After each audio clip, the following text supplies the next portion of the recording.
Coming up on Big Ten today, Big Ten softball season in full swing. Get you caught up on all the biggest stories with our softball analyst, Sammy Netling.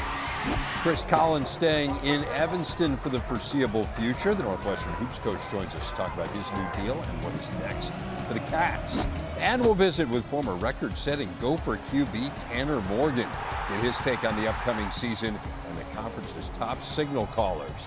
Big Ten today, now.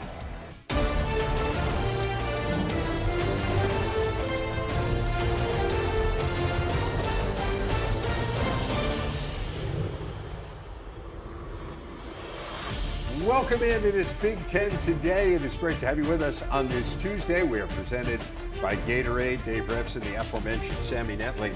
I find it somewhat hard to believe, but we're less than a month left in the regular season in softball. There's a ton of good stuff going on. There are a lot of big-time matchups. I mean, it's so close right now, looking at the top 5 to 6 teams and some crucial matchups to figure out who is officially going to be our regular season champion. Well, let's start there and let's kind of get people caught up on where things stand. As you said, it's really good at the top. So our big story, the 3 teams that are atop the standings, 9-1 in the league there, Oregon, Northwestern, and UCLA.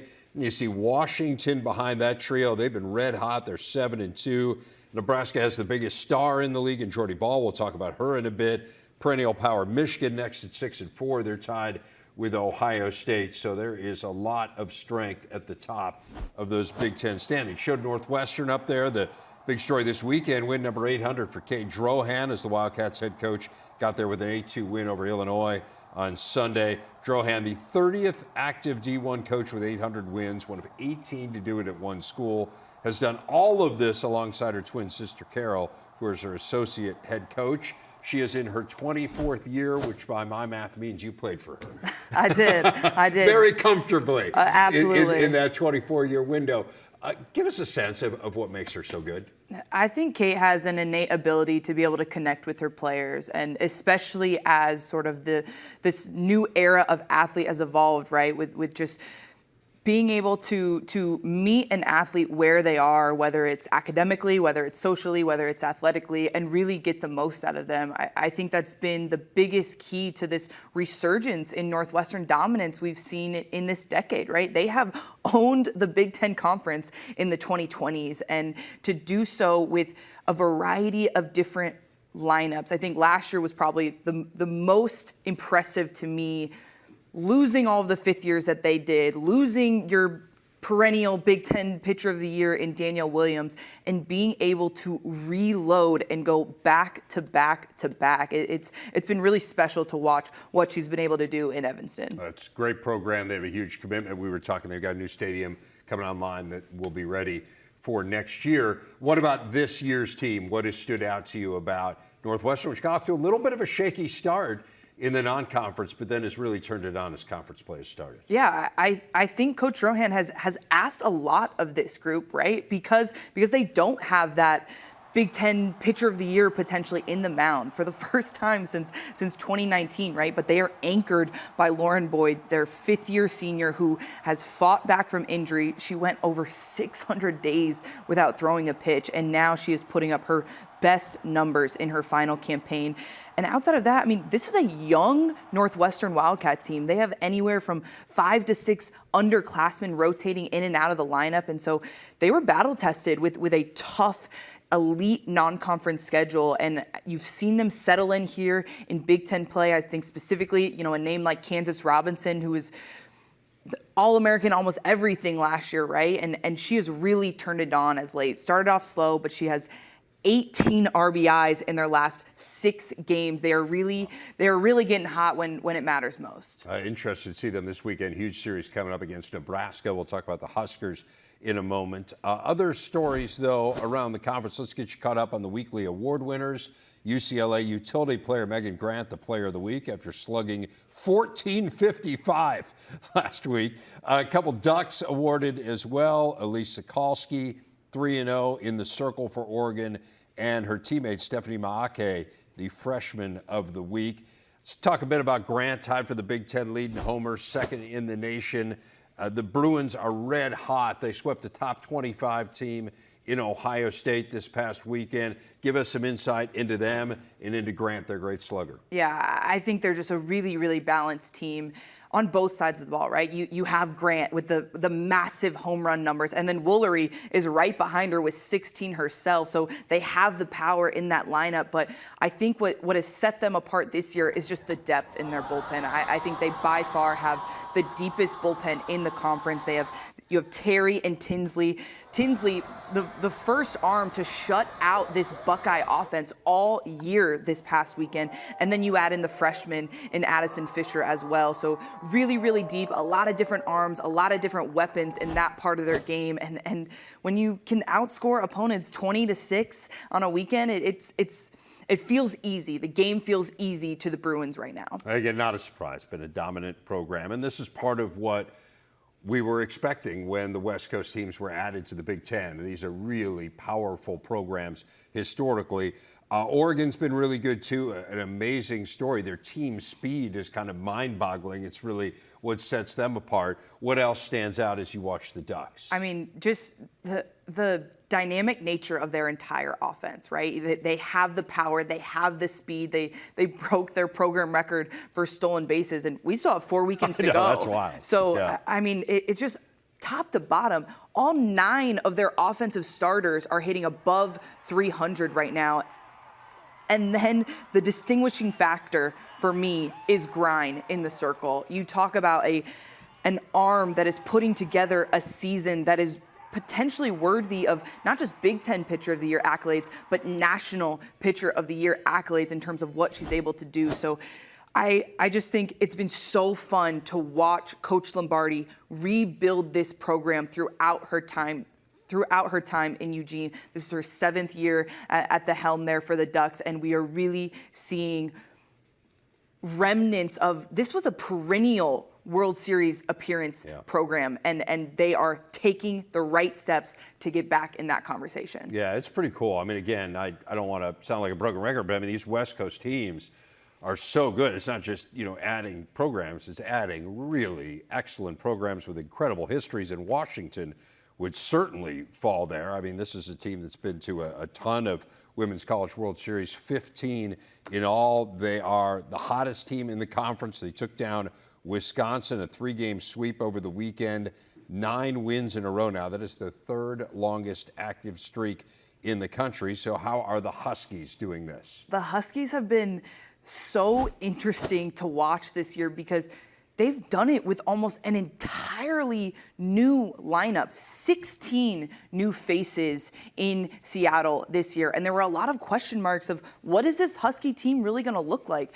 They had no arms return in their bullpen, and Coach Tarr has been able to get this team ready against elite competition to compete for a potential conference title this year. And you talked about their 9-game win streak right now, but even going beyond that, they're 20-2 in their last 22 games. The only 2 losses are to the Oregon Ducks that are beating everyone right now. And so I think it just speaks to you talk about, again, the programs that we brought in and the type of the caliber of talent that they brought with them, but also just the standard in which these 3 programs play at, right? These are teams that it's not just their goal to make it to NCAAs each year. It's their goal to win, 1, to host a regional, 2, to win that regional, get to supers, and play as a Final 8 team in Oklahoma City each and every year. And that's just how it is. That's how they play. That's how those athletes come into those dugouts, into those programs, understanding those expectations. And so, tip of the cap to what Coach Tarr has been able to do with this relatively green Husky team in terms of experience in Washington, but getting them ready to be a top 25 team right now. Yeah, this program that won it all in 2009, and you're talking about the level of programs that have joined the Big Ten. I'm interested as someone who played at one of the perennial powers in the Big Ten in Northwestern, which has been, again, maybe the preeminent program over the last decade, had a couple Women's College World Series appearances in the previous decade, or actually, I guess 2 decades ago now, when we go back. But early on in our years here at the Big Ten Network, they were a Women's College World Series team as well. You've got Michigan, which historically is really good, which has a national championship under its belt. How have these new schools, do you think, changed the calculus for the schools that already were powerful softball teams in this? I think you've heard every head coach speak to the narrative that higher tide raises all boats, right? And that is true. The competition has leveled up with these 3 additions, and so you talk about the type of caliber of athletes, of lineups you're playing each game, weekend after weekend. There is no off weekend. There is no easy, write-off on the schedule anymore. You have to bring your best against the best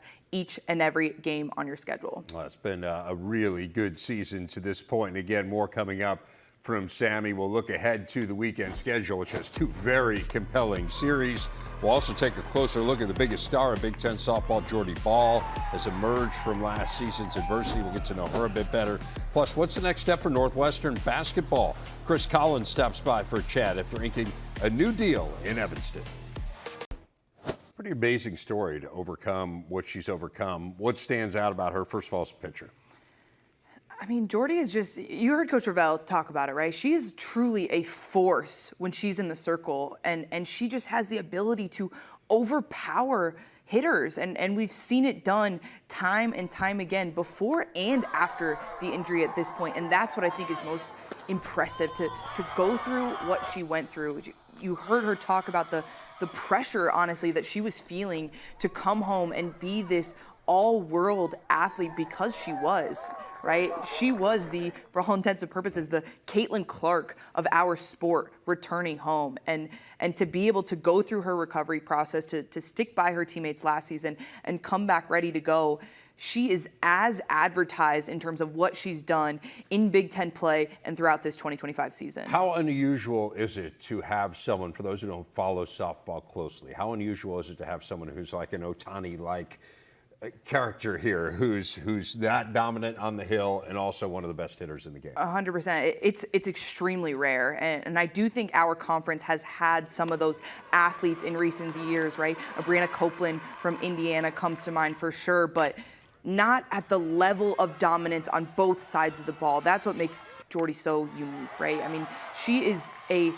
National Player of the Year contender in terms of what she's doing truly in the circle and in the box, leading the Huskers on both sides, and she's got the power numbers. Not many, even the hitting pitchers today in 2025, not many of them have 14 home runs on the year as well, and by the way, 6 stolen bases this year as well. I mean, truly just a complete athlete, 5-tool utility player, no matter where you put her on the field or in the lineup. It's great to have her in the Big Ten back in her home state. It was heartbreaking to hear that story last year and to know when she tore ACL early on. It's interesting to hear her say, though, that in the long run, she thinks it worked out for the best. She was kind of burned out, and she just kind of needed that time to focus maybe on something else, and it turned out to be that something else was her rehab, and as we've seen, she's come back better than ever.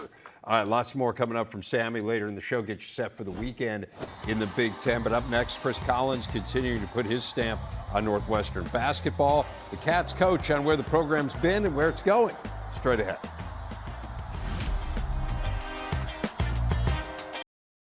I came here to try to build a program where year in and year out we could be competitive and play with the best teams and compete in this league and earn our respect. And that's all we're trying to do.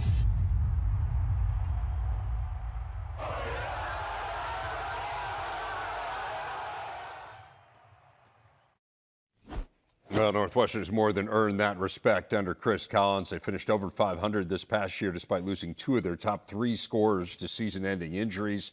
Prior to that, they had made 2 straight NCAA tourneys, finishing in the top 4 in the Big Ten standings both years. The school announcing late last week Collins has signed a new contract extension which runs through 2030. And Chris Collins joins us now for our big interview. Chris, your name was linked to some other jobs. What made you decide that you wanted to stay in Evanston? Well, I think a number of things. First, where my heart was lying. My family and I came back to Evanston 12 years ago, after growing up in this area with a dream of building a program and being competitive and going to NCAA tournaments. And, to watch my kids kind of be able to get through schooling here. My son's gone to Northwestern. I mean, this is where my heart is. We're happy here. I love the direction of where we're going. Mark Jackson has come in and brought a fresh, new, exciting kind of leadership style that I'm looking forward to being a part of. And really for me, it's crazy. I've been coaching now almost 30 years, and I still feel like I'm young. But as you get into kind of the last stages of your career, it's where does your heart lie? What makes you happy? Where do you want to be? And all those things were Northwestern, and excited to keep this thing going. And crazy landscape of college sports, as we know, but I'm looking forward to kind of seeing how we can, continue to be Northwestern, but also keep building towards being in the upper echelon of the Big Ten in basketball. It's interesting you mentioned Mark Jackson, and certainly he knows a ton about success in basketball. He was the athletic director at Villanova prior to coming to Northwestern, so has overseen national championships. You've been a part of national championship programs at Duke, and so you know what it is too. So you've got two people who have been part of succeeding in college basketball at the absolute highest level, at winning it all. So what's the next step? Like, what have you and Mark talked about elevating Northwestern from where you've gotten it, which is where no one had ever gotten it before? I mean, far and away better than anyone's ever done. But I know you well, and I know you're a competitor. And I know Mark, and I know he's a competitor. So what do you need to do to get it to where I'm guessing you want to go, which is the next step? Well, I think the first step is complete alignment, from the administration down to our staff. I think that will always trickle down to the players when they see alignment at the top with the same vision, the same goal. The conversations I've had with Mark, both of us aspire to have a championship level program. Listen, it's hard. We know that. A lot of things have to go right. You have to get some breaks along the way. But I think his experience of leading Villanova to 2 national championships, obviously I've been fortunate in my career to be a part of a lot of Duke teams that went to Final Fours and win national championships. You kind of know what the formula is. And we want to carry it out here at Northwestern. And we know the Big Ten, it's not getting any easier. We're 18 teams now, and everyone has that goal. Everyone is investing that way. It's a new landscape of college sports now. Like, it's going to even change more over the next couple weeks with the potential House settlement in place. And, I think we're just aligned with the same goals of that's what we want to be. We've shown that you can win here. I think that was the first step.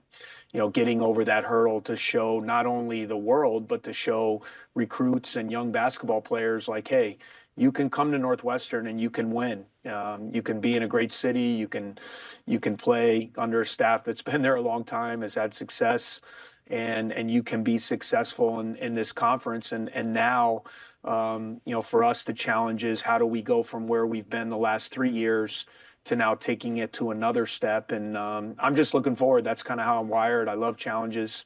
It's why I came to Northwestern, and I'm excited to see what we can do. Yeah, you mentioned loving the challenge, and this was a challenge. I mean, and you and I have talked about this. Like, Northwestern hadn't lost in the past because they didn't have good coaches, right? Like, Tex Winter's in the Hall of Fame. He couldn't win at Northwestern. Bill Carmody, who preceded you, had incredible success at Princeton and got Northwestern close, but didn't get them to the level that you got them. You can go on and on with the good coaches that have been there that hadn't been able to succeed. So why were you able to succeed? Like, what have you done? What was different about your approach, or what happened here where you've succeeded where others were not able to? Well, it's hard for me to compare because I wasn't around, when those coaches, and I have so much respect, like you said. I mean, my Tex Winter worked for my dad as an assistant when he was a coach of the Bulls. So I got to know Coach and what Coach Carmody did here for so many years, and then getting here and kind of seeing, where everything was, to see the level of success he had, and down the line, the Bill Fosters, the Rich Falks. I mean, there have been a lot of coaches through the years that have been here and tried their at it. And I think part of it is you got to be a little lucky. Obviously when we broke through, we were able to win some close games in that 2017 year, the Michigan play, to win at the last, you got to be a little bit fortunate. But I think what I've just tried to build is, kind of roll your sleeves up and try to build kind of a hard-nosed, gritty mentality to our program where we show up every day. We don't make excuses. We work hard. We're tough-minded. We're competitive. We've tried to recruit that way. If you look at the players that have been successful in this program all the way back when it started, the Bryant McIntoshes, Vic Laws, Derek Pardon, Scotty Lindsey, then this current wave, Boo Buie, Chase Audige, Brooks Barnheiser, Nick Martinelli, and so many others. We've just tried to get guys that fit my mentality and my personality, and guys that we feel could be successful here, and just go out there and compete. And fortunately, we've had some really good players that have gotten better and have really wanted to be here and wanted to be a part of this growth and development of our program. And I think really more than anything, that's why we've been successful. You mentioned players wanting to be there, and Nick Martinelli would be such a prime example, a guy who did announce this past week that he's going to test the NBA draft waters, which I know you've had players do in the past and certainly support them in doing that. But he said if he doesn't go to the NBA draft, he's coming back to Northwestern. And this kind of follows a line here in recent years of your top players saying, hey, I might go test the waters, but if I don't go pro, I'm coming back to Northwestern. So how do you build around Nick? I mean, it's an amazing story, right? A guy who was going to Elon and now he's the leading scorer in the Big Ten. How do you build around him and construct the team for next season? Yeah, I mean, I think first and foremost, when you have a guy like Nick Martinelli, who's going to be a senior leader and the ultimate competitor and the ultimate kind of warrior out there, I think that's a great first step to build a team. And we're going to be very new. We have a huge freshman class coming in. We'll probably have a couple transfer guys come in as well, with some returners that have gotten better, some young guys we really believe in KJ Wyndham and Angelo Cheravino. So first and foremost, it's going to be development from within. The guys we have coming back, we need them to have great spring and summer.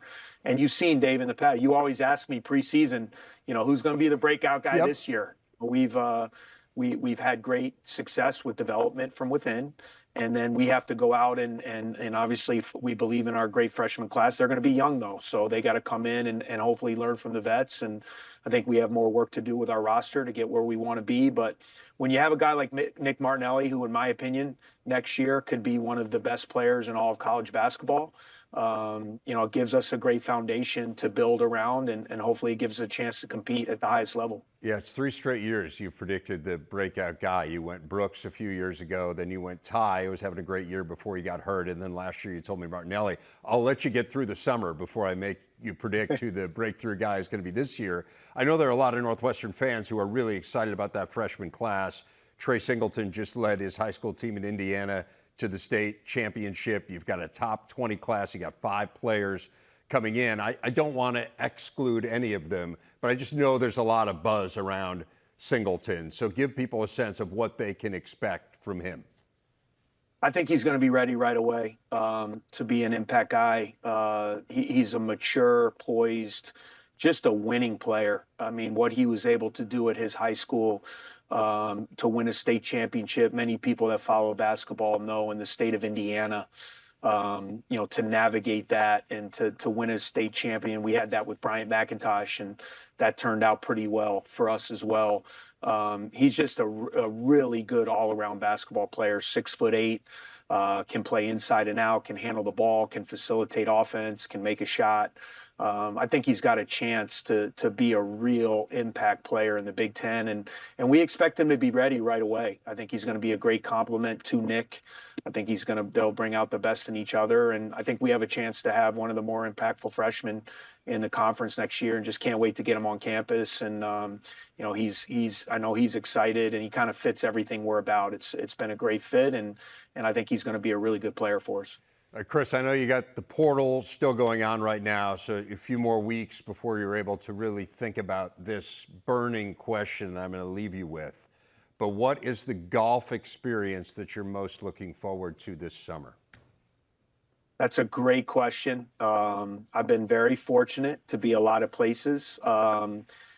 My son is a plus handicap, so he and I usually take a few excursions. So it's hard to plan things these days, Dave. It's really hard to plan with the portal. So we don't have our father-son golf trip on the books yet, but that's always something that we try to do each year, and I've been fortunate to do a lot of great ones. So I'll be open to suggestions. If anyone has anything out there, let me know.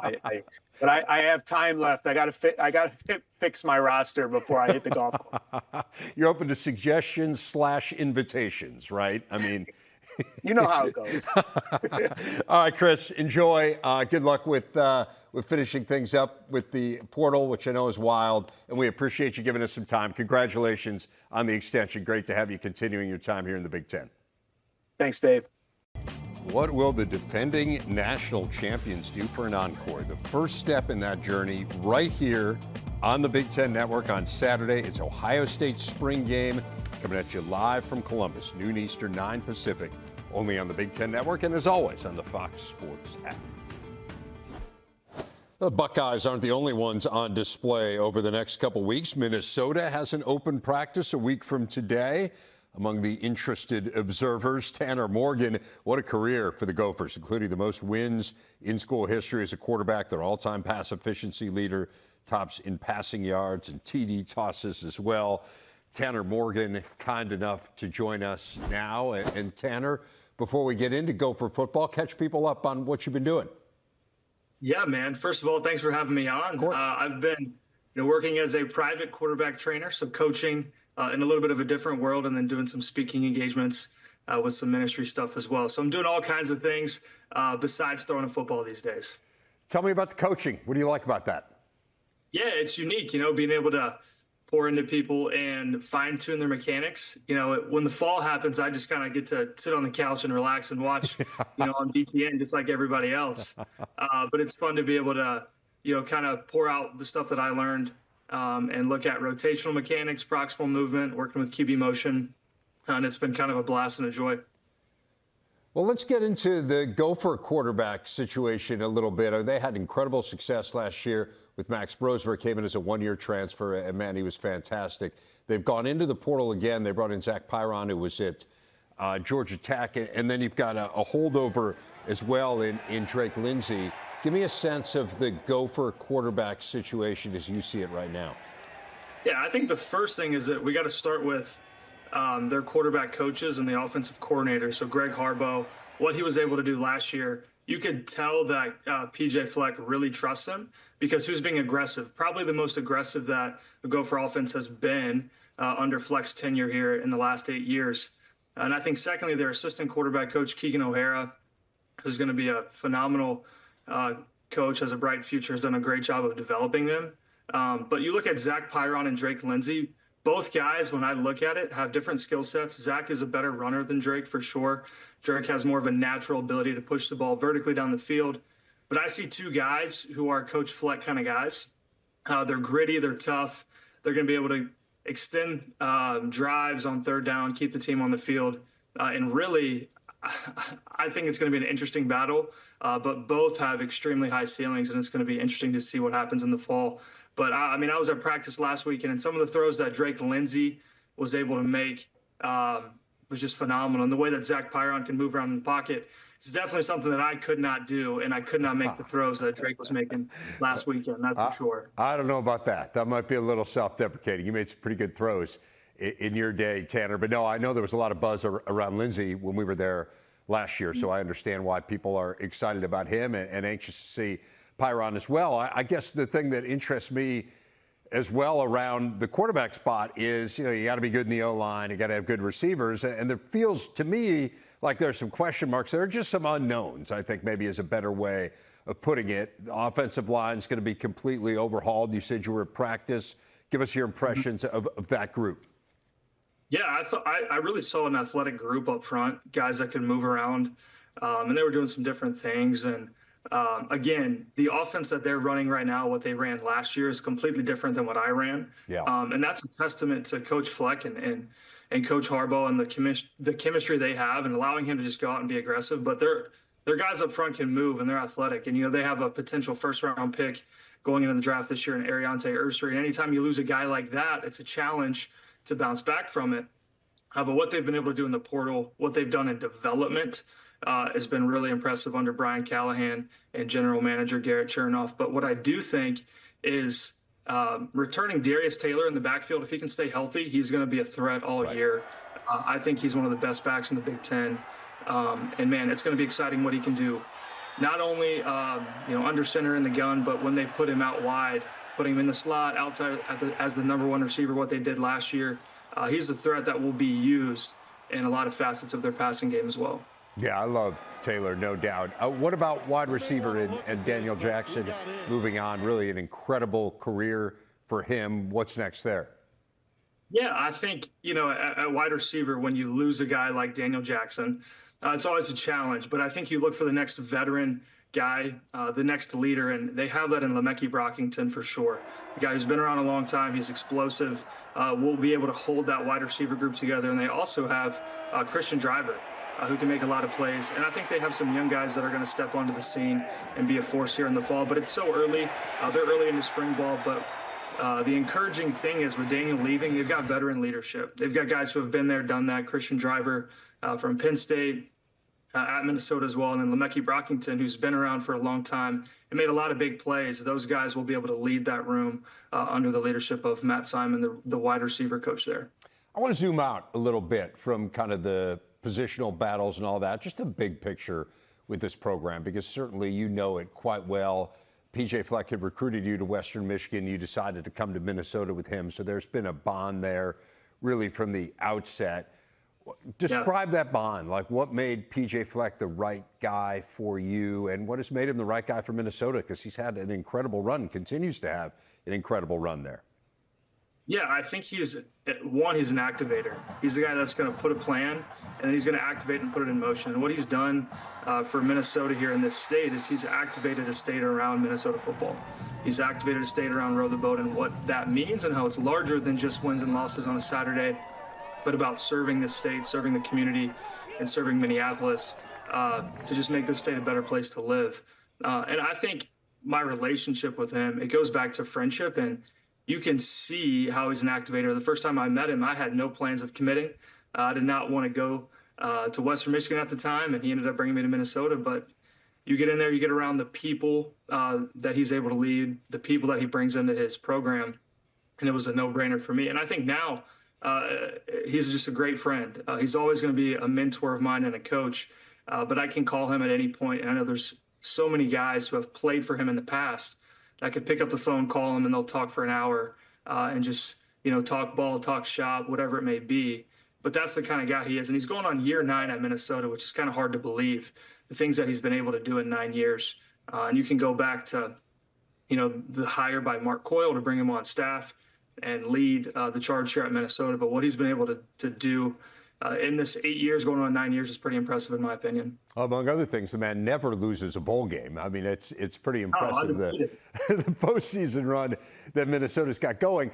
I do want to ask you a little bit. You were talking about kind of the mentorship of PJ Fleck, and it's been so evident. I know you went through a really hard time when you were there with your dad passing away, and he was someone that you were really able to lean on there. Is there something people don't know about him that you wish that they did know about him? Yeah, that's a great question. I think in regards to PJ, some people just might see what he is on game day, running around the sidelines full of energy and passion. But the reality is, that's how he is every day. He brings that kind of, to steal a quote from Jim Harbaugh, enthusiasm unknown to mankind. He brings that to every day. And he is really about what he talks about. And I think that's what you see on a daily basis when you're in a program led by him. But the one thing that annoys me, if I'm being honest, is he's just a natural athlete. I mean, he's the kind of guy that could just pick up a driver and hit a drive 300 right down the middle. I'm sitting over here still at the range trying to figure out how to not slice it off the tee. That's just kind of how he is as an athlete. He can pick up a club and just be able to swing it naturally, still look good running routes. So that's what I would say. He's a natural athlete, and those kind of guys tend to bug me. Well, you and me both. We share that. It is tough to see people who can just do anything well, and the rest of us are grinding away. Hey, I want to ask you one big picture question about the Big Ten, just quarterback-wise. Aside from Minnesota, what quarterback situation intrigues you the most heading into this year? think what happens at Ohio State, everybody's talking about it. That's going to be interesting. You got two extremely talented guys, a West Coast guy and a guy from South Dakota, young guys that have been developed in that program under Chip Kelly, under Ryan Day now, obviously Ryan Day the whole time. But who's going to really take over there at the end of spring ball and then going into the fall? And then one that I'm really interested to see is Iowa with Mark Gronowski. He's had tremendous success at South Dakota State. And I think it's a perfect fit for Iowa. They bring over Warren Ruggiero, who was the offense coordinator at Wake Forest, and they have Tim Lester calling the plays there. So two very bright offensive minds. How are they going to use Mark Gronowski offensively, the things that he can do in the run game, as well as efficient of a passer as he's been in the FCS? How does that transfer over for the Hawkeyes? That's what I'm really interested to see. And I know that's something that's a talking point every offseason. Yes. But I think if Gronowski is successful, Iowa could be a team that could make a run. And again, as a Gopher, that's kind of hard to say, right? But I think with a guy of that talent, what he was able to do, people tried to get him out of the portal last year.